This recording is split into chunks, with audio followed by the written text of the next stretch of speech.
Rejection is God's protection, and in that protection, you'll find redirection. Are y'all hearing what I'm saying? It took me so long to actually understand that and actually stop leaning on my own understanding and realize that God's timing is perfect. In everything we do, He has it figured out. We are in the palm of His hand. If we'd stop giving our problems to Him, but also giving Him notes on what we think He should do, we'd be all the better. Like, let's take David, for example. David was rejected by Saul, but chosen by God. And in the beginning, David, he didn't even want to be king. Like, he was just a shepherd boy. Like, he wasn't expecting that. He was sought out by God to be called into His purpose. When he stepped into that purpose, he was loved by many. And remember when they came in from that battle, him and Saul, King Saul at the time, and everyone was chanting, Saul has killed his thousands, but David has killed his tens of thousands. In that moment, jealousy sunk into Saul's heart, and he instantly hated David. And over time, it got worse and worse and worse, and he battled with an evil spirit that was actually sent by God. I know you're probably asking, like, evil spirit sent by God? That's for a whole other video. It got so bad to the point where David had to run for his life. And I'm sure, and you can see it in Psalms and Proverbs,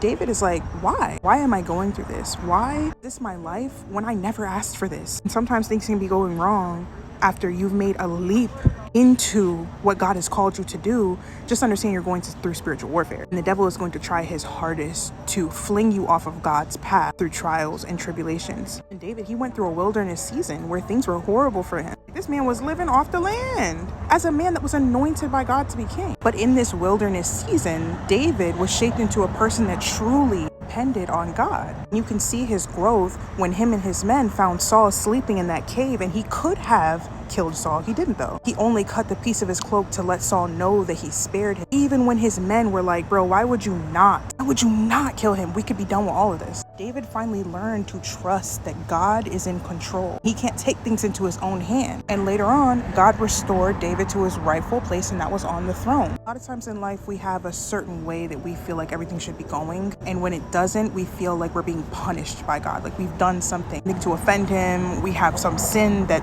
we need to fix. Sometimes that may be the case. When you seek first the kingdom of God, all of these things will be added onto you. So when you're putting God first and you're walking in righteousness as much as you can as a human, nobody's perfect, but things still aren't going the way that you'd like, you're still getting rejections, understand that rejection is protection, and in that protection, you get redirection. God will always lead you to the greener pastures. He will always lead you to the calm stream. You just have to trust Him. And once you get there, everything else is smooth sailing.